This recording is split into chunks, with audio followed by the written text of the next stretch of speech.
Misalnya Fir'aun itu orang pakai status yang diajarkan Allah ke kita. Fir'aun adalah wujida ba'da alam yakun.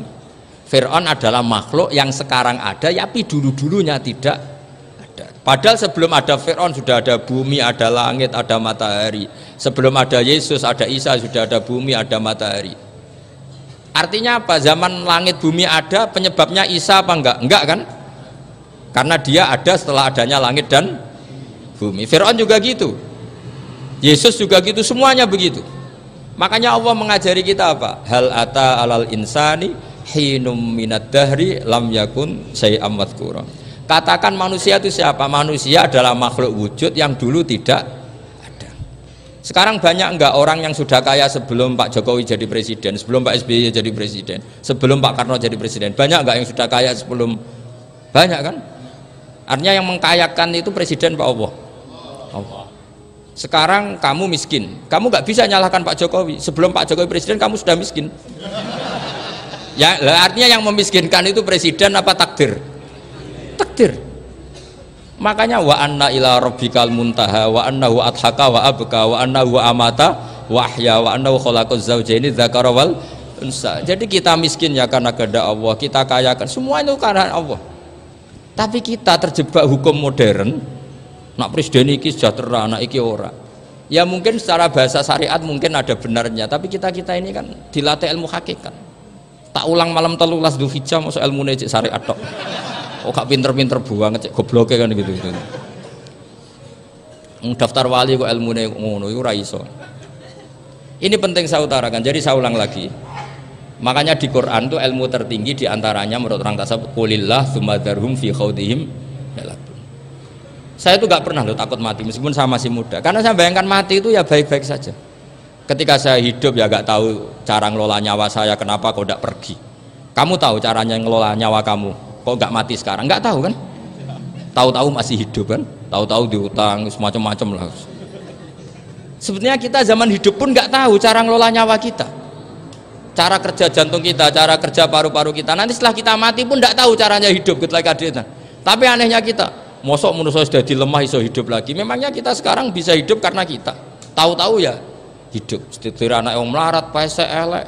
Orang lain ditakdir anak Kiai, Gus, Mulyo. Kita kan tidak pernah bisa milih bapak ya ora iso. Ngerti-ngerti anak Karmen, anak Karlan itu sudah gak tahu. Artinya gini, ya sudah ya Allah, ketika saya hidup ya tidak tahu kenapa saya hidup, pasti engkau yang menghidupkan.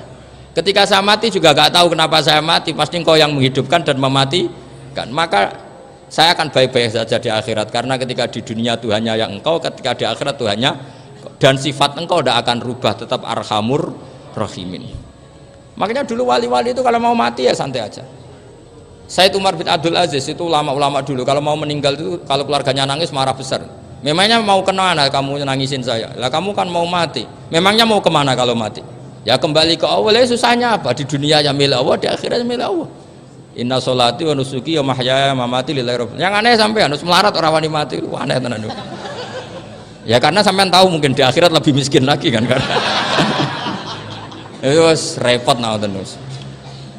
Coba kalau dari awal kita menstatuskan diri kita biadillah.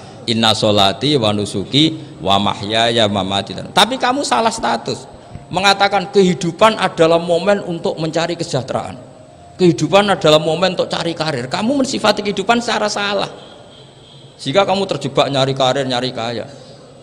Coba kalau kamu pakai mazhabnya Sufi, kehidupan adalah pemberian dari Allah untuk kembali kepada Allah.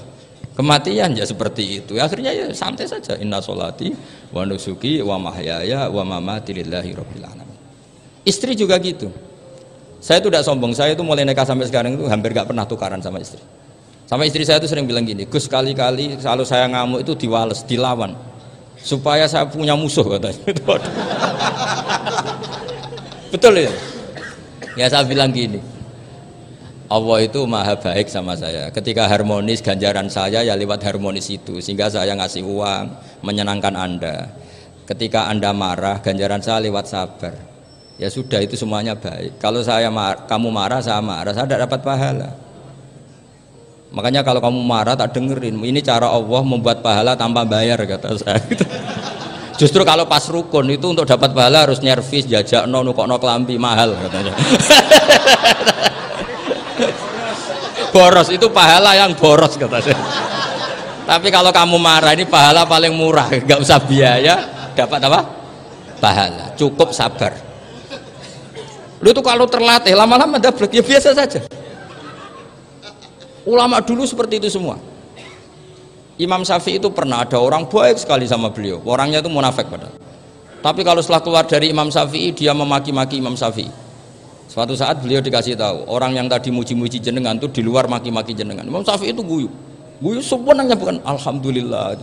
Muridnya kan janggal. Ini dikasih tahu gitu, alhamdulillah, alhamdulillah. Kenapa ya Imam Syafi'i dia kan di luar maki-maki jenengan? Berarti aku wong wibawa, ning ngarepku rawani. Ya jadi dianggap enteng saja melihat. Berarti aku wong wibawa, ning ngarepku ora wani. Ya sudah, terus ketika ditanya, tapi itu kan bahaya bagi anda karena memfitnah anda gini-gini. Kata beliau, zaka Allah. Yang kritiknya bahaya itu hanya Allah Ta'ala. Yang lainnya enggak bahaya. Karena ini makhluk, doif, gak penting. Loh kamu sampai tersiksa dikritik orang karena kamu nganggap makhluk itu penting. Ini gobloknya sampean. Goblok segoblok-gobloknya itu. Coba kalau kamu mensatukan makhluk tetap makhluk, kritiknya enggak penting. Selesai kan? Selesai enggak? Ini problem anda ada wali itu, kalau dikritik ya susah. Makanya ada wali itu problem menurut saya. Makanya saya enggak ingin enggak jadi wali itu kan. Karena hanya wali yang hidupnya itu la khaufun alaihim walahum yahzanun. Orang dulu tuh semudah itu hidup. Gampang sekali. Dulu ceritanya diantara ceritanya manakibnya Sayyid Ja'far Shadiq itu, kalau ada orang memaki-maki dia itu dikirimi hadiah. Kenapa ya? Karena kebaikan kamu telah kamu berikan kepada saya, ini hadiahnya. Sampai malu yang kritik itu. Kan kalau orang rasani itu kan kebaikannya dikasihkan sama yang dirasani. Lah kamu kan ngajinya seperti itu, tapi dirasani kok susah. Harusnya kan kasih aja, ditransferi saja. Alhamdulillah. Ya karena kita salah menamain tadi. Sing rasani pembenci, pembenci itu bahaya. Sehingga kamu mereaksi secara serius. Coba kalau kamu pakai hukumnya Allah dan Rasul, pembenci itu pemberi kebaikan, istri marah adalah pemberi kebaikan. Ada yang berani mulai meraktekan? Latih begitu terus, insya Allah nanti hidup kamu barokah. Itu disebut wa'allama adamal asma. Dan itu yang diajarkan Rasulullah. Rasulullah itu kalau ngajarkan hidup itu gampang sekali. Allahumma ja'alil hayata ziyadatan li fi kulli khairin wal mauta rohatan li min kulli syarrin. Jadi kalau kita hidup anggap saja peluang untuk nambah kebaikan. Kalau kita mati anggap saja akhir dari semua potensi kejahatan kita. Anda sekarang mungkin tidak zina tapi potensi zina. Anda sekarang tidak korupsi, potensi korupsi. Anda sekarang tidak selingkuh, tetap potensi selingkuh. Lah anggap saja kalau mati berarti akhir dari segala potensi itu. Alhamdulillah. Makanya saya tuh nggak pernah takut mati. Karena saya misalnya setiap saat mati ya saya nanti akan bilang, ya Allah ini sudah mau mati berarti mau akhir dari segala potensi keburukan saya. Alhamdulillah. Makanya itu ulama-ulama dulu kalau ada preman mati, saya guys tonggone ra gelem muni saya. Wah preman kurang ajar. Saya guys tonggone tetap ra gelem muni saya. Padahal kiai ini muni, saya guys pun mati pun mboten saged macam-macam niki pasti. Karena dia dengan mati berarti rohatan mengguli syarrin, keburukannya tidak terulang lah. Lah keburukan nggak terulang lagi itu saya apa buruk? Saya. Makanya kiainya minta saya ge niki tonggone cek menengai. Saya ge menengai. Makanya suatu saat kalau ada gitu kamu harus bilang apa? Saya pun buatan jahat malih pun mati. Jadi kayak apa coba? Coba sekali-kali statuskan kalau al hayat adalah ziyadatan lana fi kulli khairin. Al maut adalah rohatan lana min kulli syarrin. Sehingga kita hidup ya happy, mati juga happy, gak masalah. Terus kayak misalnya mendingin, tapi anak bojoku piye? Memang selama hidup anak bojomu bahagia. Ketoknya ya tambah musibah ya cok. Malah sombong lagi kamu, seakan-akan kamu Tuhan yang bisa mensejahterakan manusia. Wong isih urip bojomu wis ndonga muga-muga nang mati malah. Karena gak jelas. Ya, ini penting ya, ini saya utarakan. Jadi ini saya cicil juz 1 wa allama adamal asma. Makanya kata Rasulullah, ala ta'jabuna kaifa yusrifu wa annisat ma quraisin wa dhamma. Ini penting, nama itu penting. Karena sekali nama ini salah, coba misalnya orang sepakat darani Fir'aun itu wujida ba'da alam yakun. Fir'aun itu ada yang dulu-dulunya tidak ada. Hal ata alal insani hinum minad dahri lam yakun syai'am madhkur. Coba kalau kamu melihat sekarang kamu hidup itu apa? Untuk sujud. Sujud itu murah, gampang. Untuk mengenal Allah. Allah itu gampang kita kenal karena Allah itu adzaru minadz dzahir. Adzaru dzahir itu Allah, zat yang begitu jelas. Lah mati itu mau apa? Ya menuju Allah. Hidup menyaksikan Allah, mati menyaksikan Allah, itu nyaman. Yang menjadi tidak nyaman karena kamu salah bikin status. Hidup untuk menggapai cita-cita, untuk sukses. Wong komunis yo muni ngono, lonte yo muni ngono, copet yo muni ngono. Rumangsamu sing men bahagia iku ya tok. Rumangsamu sing men duwe akeh ku tok. Coba copet kamu tanya, kenapa kamu nyopet? Ingin punya uang banyak. Terus kiai takut, kok sering dakwah kena opo? Repot to. Nak jawabe ngono maksudnya.